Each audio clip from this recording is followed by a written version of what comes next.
Bharat unscripted में आप सबका स्वागत है।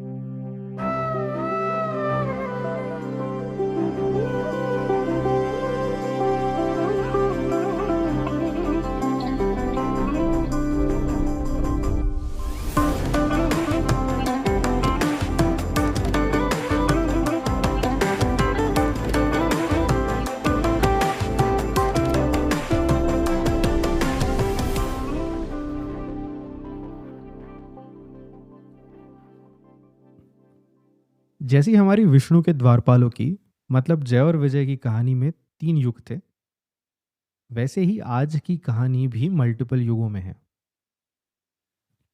पर जय और विजय जैसे पुनर्जन्म नहीं, एक ही व्यक्ति जो युगों युगों से जीवित है, चिरंजीवी है। हमारे ग्रंथों में ऐसे 7 चिरंजीवियों का उल्लेख है। चिरंजीवी मतलब वो लोग जो बहुत साल या बहुत सारे युग जीते हैं या जिएंगे, नेसेसरीली इमॉर्टल नहीं। ये सातों के कारण अलग अलग है। जैसे अश्वत्थामा चिरंजीवी है, नॉट एज अ बून और अ वरदान बट एज अ पनिशमेंट। वो जीते रहेंगे एक ना ठीक होने वाली जख्म के साथ, ताकि उनकी सजा कभी कंप्लीट ना हो। ये सजा उन्हें क्यों मिली, ये कोई अगली कहानी में जरूर सुनेंगे। पर इन सातों चिरंजीवियों में सबसे यूनिक है परशुराम। परशुराम भगवान विष्णु के छठे अवतार हैं, सिक्स्थ, राम और कृष्ण से पहले। और बहुत इंटरेस्टिंगली, ये रामायण और महाभारत दोनों इतिहासों में सब्सटैंशियली प्रेजेंट भी है। What makes Parshuram more interesting is that वो जन्मे एक ऋषि की तरह, एक ऋषि के घर में, पर उनके काफी कर्म क्षत्रियों वाले हैं। विष्णु के राम अवतार का पर्पस था रावण का वध, जो पूर्ण हुआ। कृष्ण का पर्पस था धार्मिक बैलेंस को रिस्टोर करना। कंस का वध और महाभारत के बाकी सारे इवेंट से वो भी पूर्ण हुआ। इसीलिए राम और कृष्ण ने अपने शरीर त्याग दिए। लेकिन परशुराम का पर्पस अब भी बाकी है। इसीलिए माना जाता है कि वो आज भी हमारे बीच हैं, हिमालय के किसी कोने में तपस्या में बैठे हैं। जब परशुराम युवा थे और अपने पिता के साथ ऋषि विद्या सीख रहे थे, तब हमारी पहली कहानी की तरह, जैसे वशिष्ठ और राजा कौशिक के बीच एक लड़ाई शुरू हुई थी, बस वैसे ही उस वक्त के एक राजा कर्तावीर्य अर्जुन और परशुराम के पिता जमदग्नि के बीच शुरू हुई थी। इस लड़ाई में उस राजा ने परशुराम के पिता की हत्या कर दी। ऋषि बन रहे परशुराम ने उस दिन शस्त्र उठाए और कसम खा ली कि वो पूरी पृथ्वी से क्षत्रियों का विनाश कर देंगे। और ये ऋषि बन गए खुद एक क्षत्रिय।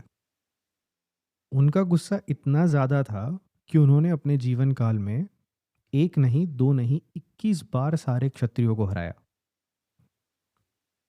फिर समय बीता, परशुराम गुरु बन गए और मिले हमारे राम से। कैन यू गेस कहाँ? जब विश्वामित्र राम और लक्ष्मण को अहल्या से मिलाने के बाद मिथिला ले गए, राजा जनक की सभा में, वहां। जब भगवान राम ने जनक को मिला शिव धनुष्य तोड़ दिया, तब वहां पहुंचे परशुराम और गुस्से में राम से बोले कि कौन है जिसने शिव धनुष तोड़ा है? अगर वो सच में बलवान है तो मेरे भी धनुष्य को प्रत्यंचा लगाकर दिखाए। जैसे राजा जनक के पास शिव धनुष्य था, वैसे ही परशुराम के हाथ में था विष्णु धनुष्य।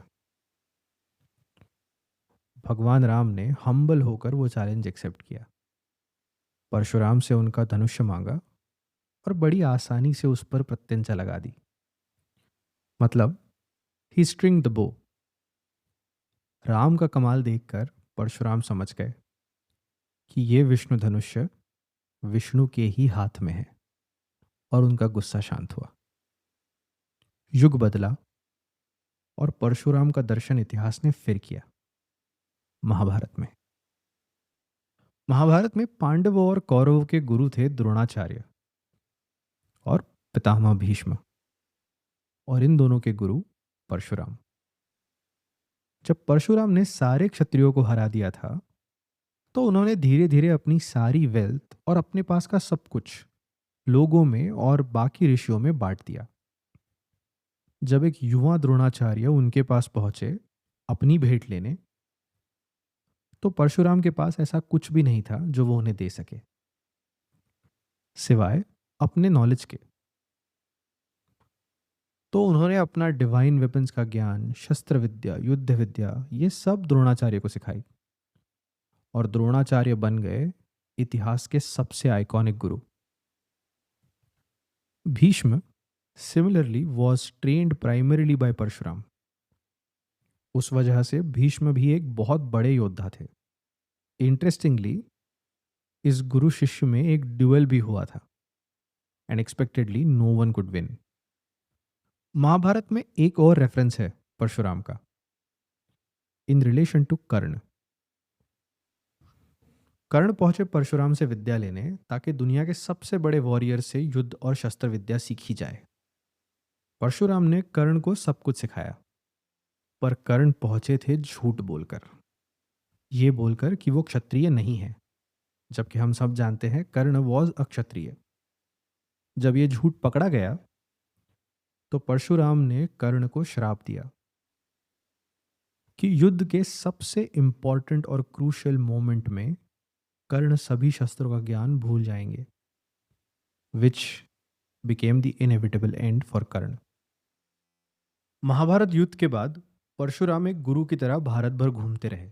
लोकल लेजेंड्स कहते हैं कि कोंकण से केरला तक का सारा भाग, इंडियाज वेस्टर्न कोस्टल लाइन, ये सब परशुराम ने बसाया है। बिकॉज ऑफ विच इस भाग में उनके कुछ मंदिर भी हैं। उन्हें यहाँ एक गार्डियन डीटी की तरह पूजा जाता है। युग बीत गए, पर माना जाता है कि परशुराम अब भी जीवित है अपने पर्पस के लिए। कहा जाता है कि विष्णु के परशुराम अवतार का अल्टीमेट पर्पस है कल्कि अवतार का गुरु बनना। As per our texts, it will be Parshuram जो कलयुग में सारे अनराइचियस फोर्सेस के अगेंस्ट कल्कि को ट्रेनिंग देंगे। और जब कलयुग खत्म होगा तो आने वाले नए युग के आर्किटेक्ट भी परशुराम होंगे। और जब तक ये पर्पस फुलफिल नहीं होता, वो जीवित है। परशुराम हमारे बीच जीवित है या नहीं, ये तो हम शायद हमारे मॉर्टल लाइफ में पता नहीं कर पाएंगे, बट उनका रामायण और महाभारत का प्रेजेंस एक बड़ा इंटरेस्टिंग लेसन है हिस्टोरिकल एक्यूरेसी का। Imagine thousands of years of texts, पर every piece fits perfectly, युगों से युगों तक। अगली कहानी में जल्द मिलेंगे।